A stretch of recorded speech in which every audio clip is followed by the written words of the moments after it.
Wa nafsin wa ma sawwaha, dan demi jiwa nafas yang telah aku sempurnakan, kata Allah penciptaannya. Fa'alhamaha fujuraha wa taqwaha. Maka diilhamkan pada nafas ini ada dua yang seakan berlawanan, yaitu fujur dengan bawaan ini dan takwa sifat baik. Sekarang lihat rumusnya. Qad aflaha man zakkaha. Qad, saya berikan gramatikal bahasa Arabnya dulu. Qad harfut tahqiqin wa taukidin. Huruf tahqiq yang menjamin sesuatu, taukid yang menegaskan satu hukum. Cara menerjemahkannya, qad aflaha, aku jamin, kata Allah, dan aku tegaskan. Orang yang mampu menata zakka, menata nafasnya dengan baik, maka hidupnya akan cenderung sukses dan bahagia, apapun pekerjaannya. Baik, kalau Anda buka terjemahan, zakka itu diterjemahkan dengan menyucikannya. Qad aflaha man zakkaha. Ini kuncinya. Jadi kalau kita ingin menata qalbu, menata nafas, maka caranya dengan zakka. Zakka menyuci. Saya tanya ke akhwat ya, teman-teman. Kalau menyuci itu membuang bajunya atau kotorannya? Oke. Saya tanya ke teman-temannya ikhwan yang pria. Sekali lagi saya pastikan. Menyuci itu membuang bendanya atau menghilangkan kotorannya? Kotorannya. Baik. Sekarang saya tanya pada semuanya. Kalau tidak kotor, mungkin nggak dicuci? Huh? Halo? Kalau tidak kotor, mungkin nggak dicuci? Baik, baik. Sekali lagi, yang ketiga, yang terakhir.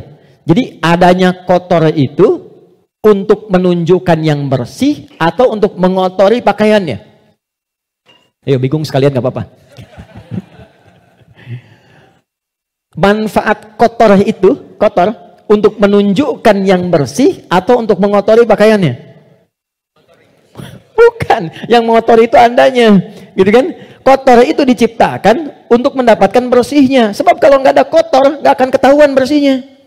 Anda nggak mungkin nyuci kalau nggak ada kotoran, nggak ada kerjaan. Tapi supaya ketahuan itu bersih, ditampakkan yang kotornya. Kan harus ada pembanding. Dari mana taunya orang itu baik? Kalau ada yang buruknya, bisa dibandingkan. Tahu dari mana dia jujur? Kalau ada bohongnya. Tahu dari mana bersih? Kalau ada kotornya. Maksud saya, kotoran itu diciptakan bukan ingin mengotori pakaiannya, tapi ingin menghasilkan kebersihan di balik kotoran itu. Karena itu menyuci, itu membersihkan kotoran, bukan membuang bendanya. Tarik logika itu ke sini. Qad aflaha man zakkaha. Allah menciptakan sifat fujur, bukan ingin menjadikan manusia itu terjebak dalam keburukan. Jadi jangan bertanya begini, kenapa Allah ciptakan sifat dusta? Kan saya nggak akan berdusta kalau begitu. Kenapa Allah ciptakan sifat sombong? Kan saya nggak akan sombong kalau begitu. Bukan, kata Allah, pada asalnya diciptakannya fujur dengan semua sifat ini adalah untuk menjadi katalis dalam bahasa kimia itu. Supaya dia bisa menstimulus supaya baiknya keluar. Sebab kalau nggak ada ini nggak akan muncul. Contoh, bisa nggak ada sabar kalau nggak ada marah? Antum pulang ke rumah, ketemu istri. Tiba-tiba nyampe rumah, istri bilang, "Pak, sabar ya Pak, sabar," gitu. Padahal nggak ada hujan, nggak ada angin, nggak ada apa-apa. Kira-kira respon antum gimana? Sayang, kamu sehat? Kan? Nggak mungkin kan? Ada amarah, pim. Mau marah nih, sabar aja, sabar, nggak usah dibalas. Nah, kapan ada sabar kalau ada pemicunya? Kapan ditemukan jujur? Ketika ada dusta. Jadi dusta itu diciptakan bukan ingin menjadikan Anda sebagai pendusta, tapi sebagai katalis supaya jujurnya muncul. Sabar diciptakan dan marah diciptakan untuk supaya yang baiknya muncul. Sebab kalau nggak ada marah, sabarnya nggak akan naik. Paham nggak sampai di sini? Nah, cara kita mengolah dibalik. Kata Quran, qad aflaha man zakkaha. Kalau satu waktu terjadi muncul dorongan yang mendorong dari sini, fujur ke nafas. Cara kerjanya begini supaya lebih paham. Gak apa-apa, saya menghapus saja. Bismillah. Jam 3 saya dari Bandung, ya Allah. Aku sudah hari Kamis. Saya nerangkan sendiri. Oh, Kehormatan bagi saya Presiden Musyawarah. Enggak usah ini aja, supaya nggak ada beban. Jazakallah. Enggak apa, ini aja. Baik. Kasih banyak, jazakallah khair. Semoga dapat tambahan rahmat. Amin. Cukup? Ya, dipegang aja nanti kalau ada keperluan lagi. Gini teman-teman, saya mulai dari sini dulu. Ini agak mahal, tapi butuh fokus. Ini nafas. Nafas itu inti jiwa nih di sini. Kelihatan ya? Intinya di sini. Di dalam inti ini ada lagi turunan tadi. Saya kebawahkan dulu. Ini takwa, semua sifat baik. Yang ini fujur. Ini lawannya. Nafas itu adanya di dalam kolbu. Kolbu begini. Yang sering terjemahkan dengan hati. Adanya di sini, kolbu.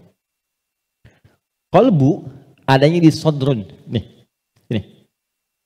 Masih ingat teman-teman kalau sholat kan, Allahu Akbar tangannya di sini kan? Ini posisi tangan ini sodrun.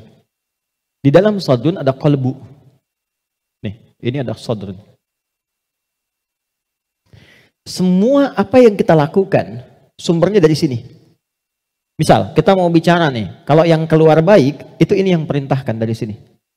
Ke sini, ke kolbu, ke sodrun, keluar, ditembuskan langsung ke akal, kita keluarkan, sepersekian detik.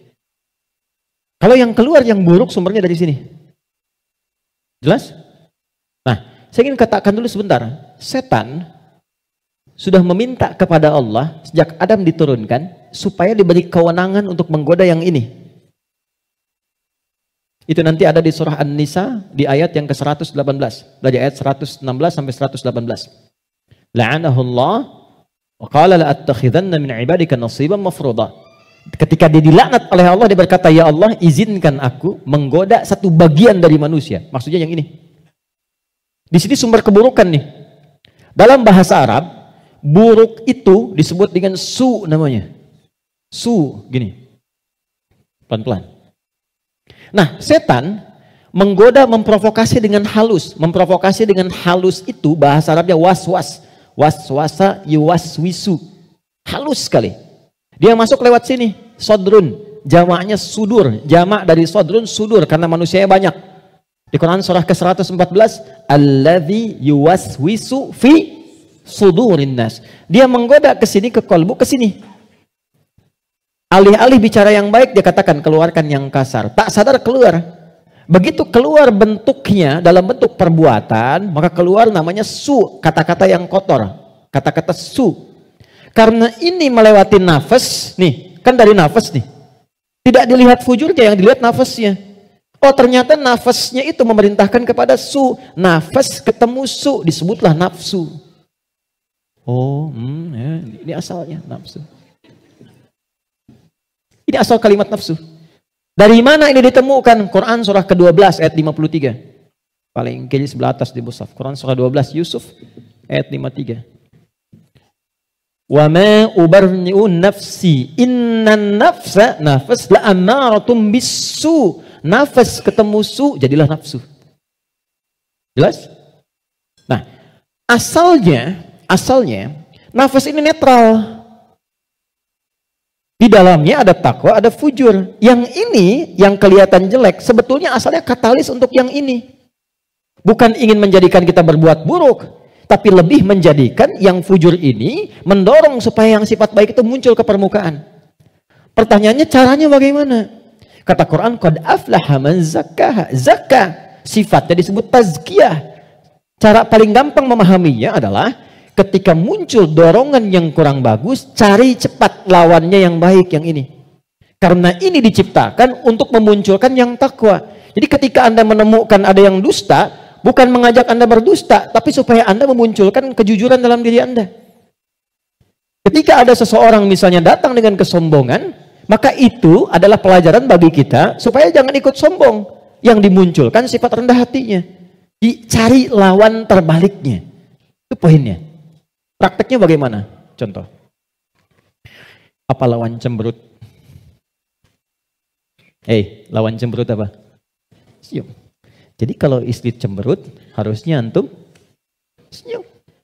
Cemberut dititipkan kepada istri bukan membuat antum supaya marah atau mengintegrasi, tapi supaya antum senyum. Antum pulang ke rumah, lihat istri sedang cemberut. Oh, cemberut, lawannya apa? Senyum. Sayang, kok cemberut? Kayaknya kenal. Sling, ada hadiah iPhone 14 Pro Max misalkan. Contoh. Dalam hidup tuh simpel sebetulnya, cari lawannya. Sedih lawannya apa? Senang. Ketika ada seseorang sedih, cari apa yang bisa membuat dia senang. Ya, ketika seseorang misalnya sedang gelisah, cari ketenangan. Ketika ada seorang berbuat sombong, antum datang dengan kerendahan supaya mengajarkan dia kembali kepada sifat rendah hati ya. Kalau semua orang bisa melakukan semua ini, walaupun tidak mudah mengerjakannya, maka kata Allah hidupnya akan cenderung bahagia. Itu asalnya. Tapi problemnya adalah di sini ada setan yang memberikan was-was supaya ini muncul dominan. Apa yang bisa mencegah dan menghambat setan supaya tidak menjadikan manusia dominan dengan sifat fujurnya dibanding takwanya? Jika kita ingin menata nafas dengan baik sehingga tidak didominasi oleh nafsu sifat-sifat yang kurang bagus, maka setiap mendapati kekurangan-kekurangan atau hal yang kurang positif dari siapapun lawan kehidupan kita, maka cepat munculkan lawan baiknya. Kadang-kadang yang diuji bukan kita, yang diuji orang lain, tapi yang disasar hikmahnya kita. Itu namanya fitnah. Jadi fitnah itu tidak harus selalu tuduhan. Bisa jadi ujian. Misal, inna min azwajikum wa auladikum, bahkan amwalikum fitnah. Kata Allah, anak-anak itu jadi fitnah. Maksudnya apa? Kadang-kadang di anak-anak ada aktivitas-aktivitas yang mungkin tidak ideal, yang orang sebut dengan nakal. Ya? Padahal tidak ada anak yang nakal. Boleh jadi anak itu dibuat aktif supaya kreativitas orang tuanya makin muncul. Jadi ketika Anda melihat anak-anak punya ekspresi tersendiri, lihat dulu dari yang kurang bagus itu apa yang dimunculkan yang baik supaya keluar. Itu caranya. Nah, itu fitnah. Ujiannya di sana yang merespon kita di sini. Terkadang adanya pada tetangga kita. Tetangga yang sakit dibuat sakit bukan karena ingin menjadikan dia sakit. Boleh jadi Allah ingin menguji Anda sebagai tetangganya, sikapnya bagaimana. Itu cara melihatnya. Tetangga Anda ada kekurangan, mudah bagi Allah menjadikan dia kaya. Tapi Allah titipkan kepada Anda tetangganya supaya Anda merespon harta yang Allah titipkan untuk berbagi. Contoh lain, Anda sudah ke masjid. Anda punya tetangga, belum mau ke masjid. Dijadikan ia menjadi tetangga Anda, bukan untuk Anda caci, atau Anda katakan, tuh saya punya tetangga gak pernah ke masjid. Bukan.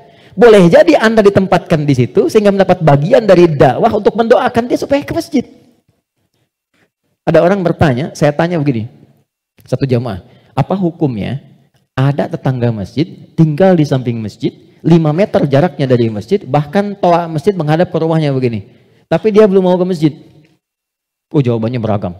Dosa Ustadz, haram Ustadz, ada yang bilang bakar rumahnya. Hukumnya, ajak dia ke masjid.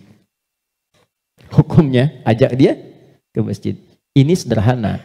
Tipis bahasannya, tapi kalau kita praktekkan dalam kehidupan di rumah tangga, suami dengan istri, dengan anak, anak dengan ayah, dengan ibu, ini dibawa, kita datang ke ibu sedang cemberut, buat beliau tersenyum. Lihat pasangan sedang gelisah, buat dia lebih tenang. Lihat anak sedang menangis, buat dia tertawa.